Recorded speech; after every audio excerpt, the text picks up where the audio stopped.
துணை முதலமைச்சர் உதயநிதி ஸ்டாலின் சென்னை ராயபுரம் போஜராஜன் நகரில் 30 கோடி ரூபாய் மதிப்பீட்டில் கட்டப்பட்டுள்ள சுரங்கப்பாதையை மக்கள் பயன்பாட்டிற்கு திறந்து வைத்துள்ளார். அந்த காட்சிகளை பார்க்கலாம்.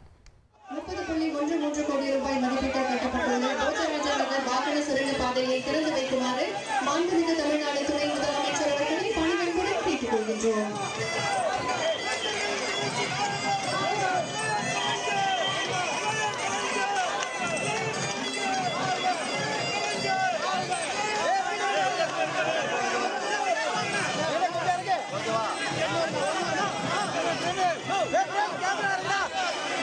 அடுத்ததாக திறந்து வைத்திருக்கிறார்கள். 30.13 கோடி ரூபாய் மதிப்பீட்டில் கட்டப்பட்டுள்ள போஜராஜன் நகர் வாகன சுரங்கப்பாதை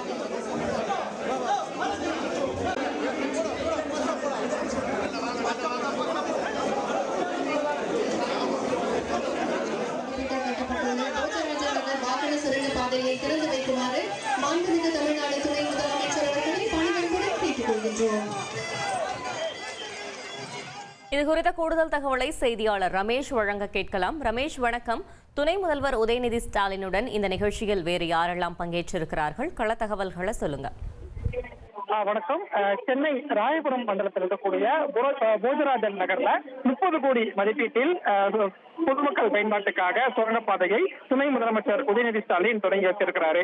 இந்த சுரங்கப்பாதையை பொறுத்த வரைக்கும் இந்த வண்ணாரப்பேட்டை போஜராஜன் நகர் மக்களினுடைய 40 ஆண்டு கால கோரிக்கைக்கு தீர்வு காணும் வகையில தான் இந்த சுரங்கப்பாதை அப்படிங்கிறது அமைந்திருக்கு. குறிப்பா வட சென்னையில முக்கியமான ஒரு இடமா இருக்கக்கூடிய இந்த வண்ணாரப்பேட்டை போஜராஜன் நகர் அப்படிங்கிறது 3 பக்கமுமே ரயில்வே டிராக்குகளால சூழ்ந்திருக்கக்கூடிய ஒரு பகுதி. அவசர தேவைக்கும் கல்லூரி பள்ளிக்கூடத்தில் செல்லக்கூடிய மாணவர்கள் பள்ளிக்கூடம் கல்லூரிக்கு செல்வதற்கும் இந்த ரயில்வே டிராக்ல ரொம்ப நேரமா காத்திருக்கக்கூடிய ஒரு சூழல் தான் ஏற்பட்டது. இங்க ரயில் கிராஸ் ஆகி செல்லும் போது கிட்டத்தட்ட 30 நிமிடம் வரைக்கும் இங்க காத்திருக்க வேண்டிய சூழல் ஏற்படக்கூடிய சூழல்ல தான் 2010ஆம் ஆண்டு இந்த போஜராஜன் நகர்ல சுரங்கப்பாதை அமைக்கக்கூடிய பணி அப்படிங்கிறது நடந்தது. ஆனால் அடுத்தடுத்து பணிகள் எல்லாமே தாமதம் கிடப்பில் போடப்படக்கூடிய சூழல்ல 2022ஆம் ஆண்டு மீண்டும் 18 கோடி ரூபாய் கூடுதலாக செலவழிக்கப்பட்டு இந்த சுரங்கப்பாதை அமைக்கும் பணி அப்படிங்கிறது புத்துயிர் பெற்றது. கடந்த 2 வருடமாக இந்த பணி அடுத்தடுத்து நடக்கக்கூடிய சூழல்ல தான் இன்றைக்கு இந்த போஜராஜன் நகர் சுரங்கப்பாதையை பொதுமக்கள் பயன்பாட்டுக்காக துணை முதலமைச்சர் தொடங்கி வச்சிருக்கிறார். கிட்டத்தட்ட 40 ஆண்டு கால கோரிக்கை நிறைவேறி இருக்கிறது அப்படின்னு இந்த பகுதி மக்கள் சொல்லக்கூடிய கருத்தையும் பார்க்க முடிகிறது. தகவல்களுக்கு நன்றி ரமேஷ்.